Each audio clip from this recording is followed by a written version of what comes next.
अस्सलाम वालेकुम to all. My name is Arshiya Sanjeev.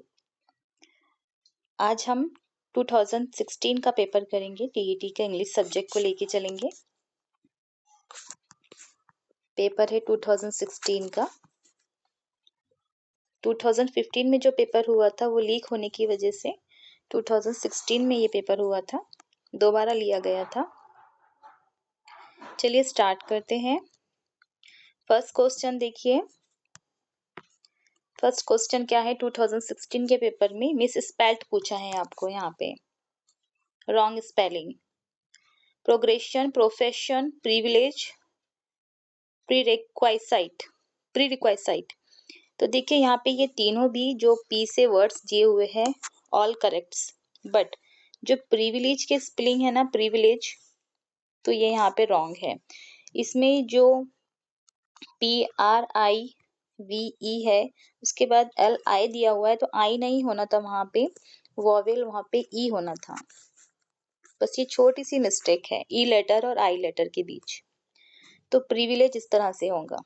Third option is right हो जाएगा। Second question, select the correct name of the underline clause. Clause का question हर paper में आप देख रहे होंगे, हर लेक्चर में क्लॉज का जो एक मार्क का आता है क्वेश्चन, ये कंपलसरी होता है। तो देखिए, that the train will be late is certain. Train late होंगी ये तय है, ये यकीनी है। सर्टेन के मीनिंग क्या होते हैं? सर्टेन के मीनिंग होते हैं यकीनी, ठीक है, उर्दू में। तो यहाँ पे ये नाउन क्लॉज है। नाउन क्लॉज क्यों है? क्योंकि देखिए अंडरलाइन किसको किया हुआ है? That the train will be late. Subject और ऑब्जेक्ट के तौर पे जो इसम काम करती है वो क्या होता है? फिक्रिए का जो इसम होता है, सब्जेक्ट और ऑब्जेक्ट के तौर पे काम करता है, वो नाउन क्लॉज होता है। तो यहाँ पे फर्स्ट ऑप्शन राइट हो जाएगा। थर्ड क्वेश्चन देखिए, choose the correct active voice. अच्छा, यहाँ पे एक्टिव वॉइस पूछा है। पिछले टाइम हमने देखा कि पैसिव वॉइस पूछा था। Choose the correct active voice sentence of the given sentences. Leopards are surrounded by human settlements.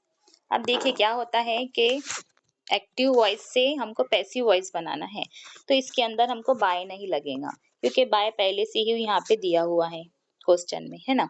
तो यहाँ पे फोर्थ ऑप्शन देखिए इसका, human settlements rounds leopard. Fourth option यहाँ पे राइट है। एक्टिव वॉइस से पैसिव वॉइस बनाने का फॉर्मूला क्या होता है? पैसिव वॉइस का फॉर्मूला होता है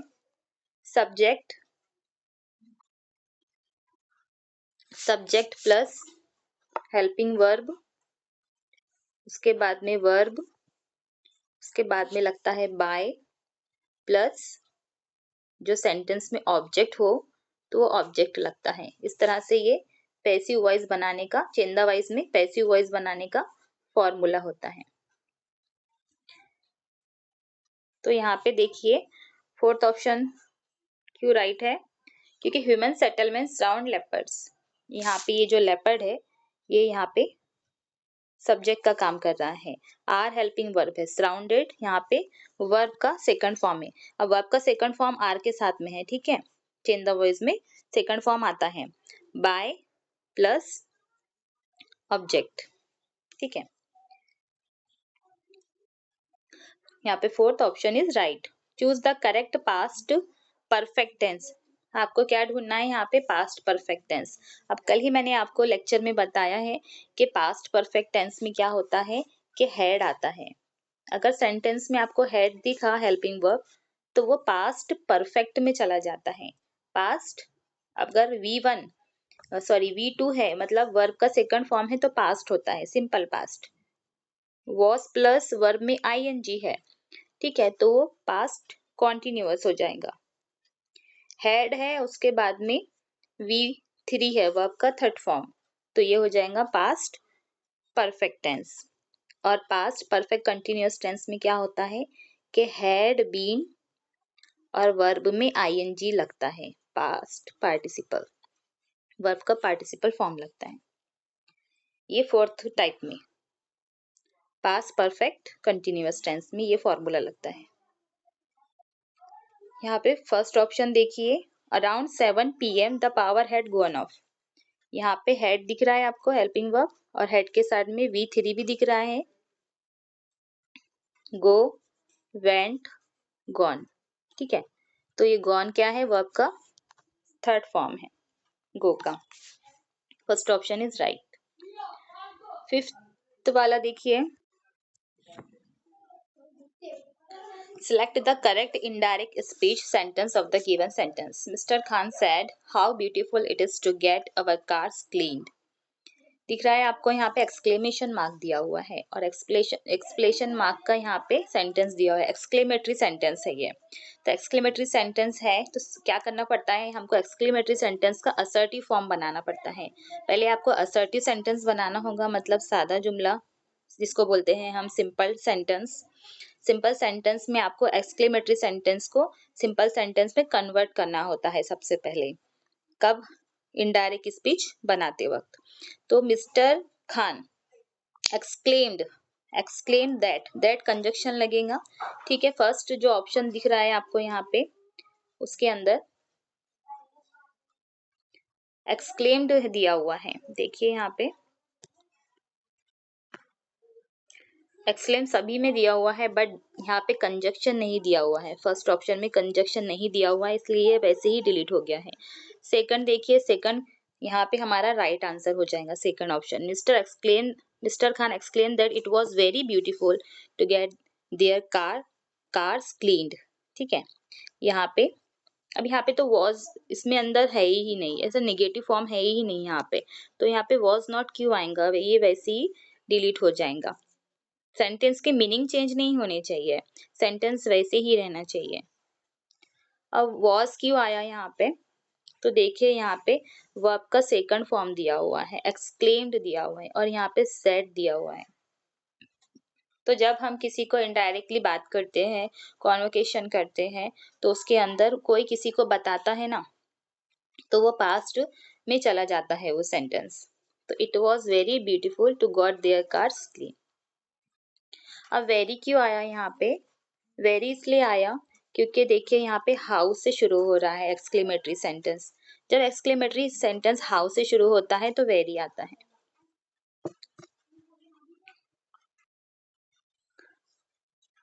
6 नंबर का क्वेश्चन देखिए,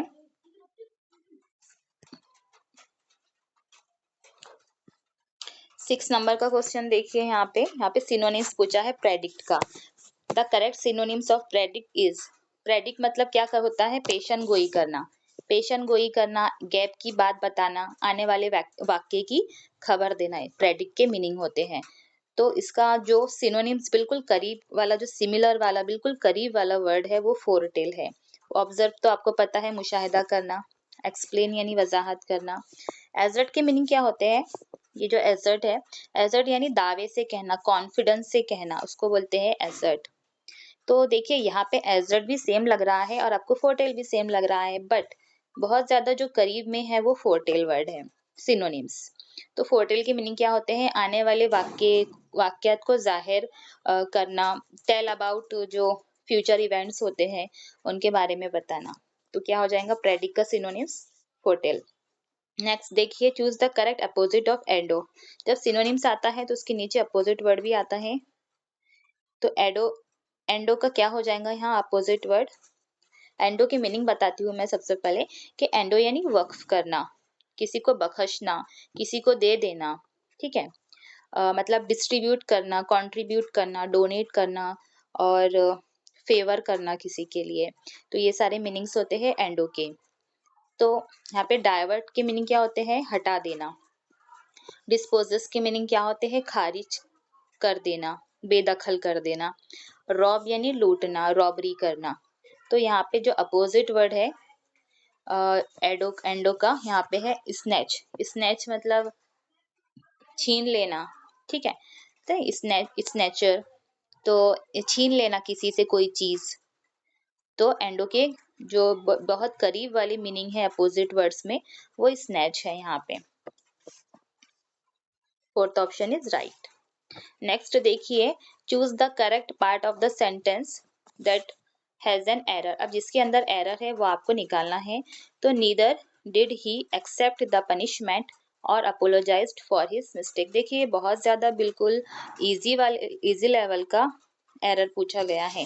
नीदर के साथ में कभी भी और नहीं आता है, नीदर के साथ में हमेशा नॉर आता है। क्यों? क्योंकि नीदर एक निगेटिव वर्ड है और एक पॉजिटिव वर्ड है। तो पॉजिटिव वर्ड है और ये निगेटिव वर्ड है। नॉर क्या है? अपने आप में निगेटिव वर्ड है, तो ये हमेशा साथ में आते हैं, नीदर नॉर। ये जो और है वो आइदर के साथ में आता है, याद रखिएगा। आइदर और होता है, ना कि नीदर और होता है। आइदर नाइदर नॉर होना था, तो वहां पे यहाँ पे ये और होने की वजह से ये जो सी वाला आपको दिख रहा है, ये सी वाला कहाँ पर है? सी वाला थर्ड वाले ऑप्शन में है। देखिए ये जो सी है यहाँ पे, थर्ड ऑप्शन को आप टिक ऐसा तरह से सर्कल करेंगे, थर्ड वाला ऑप्शन। नेक्स्ट नंबर का क्वेश्चन देखिए, select the correct degree sentence of the given sentence. अब डिग्री सेंटेंस में क्या करते हैं हम लोग? सेंटेंस में मुआवजना करते हैं किसी दो लोगों में, दो चीजों में।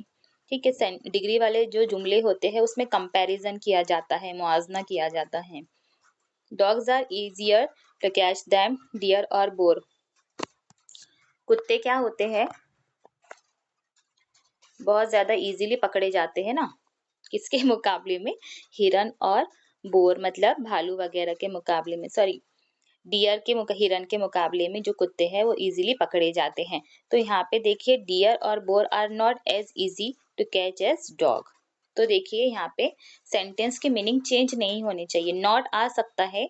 और नॉट क्यों आएगा? क्योंकि सेंटेंस सेम सेम होने चाहिए, सेंटेंस के मीनिंग चेंज नहीं होने चाहिए। Dogs are the easiest to catch, हाँ इजिएस्ट टू कैच तो है, बट किससे? यहाँ कंपैरिजन नहीं हो रहा है ना।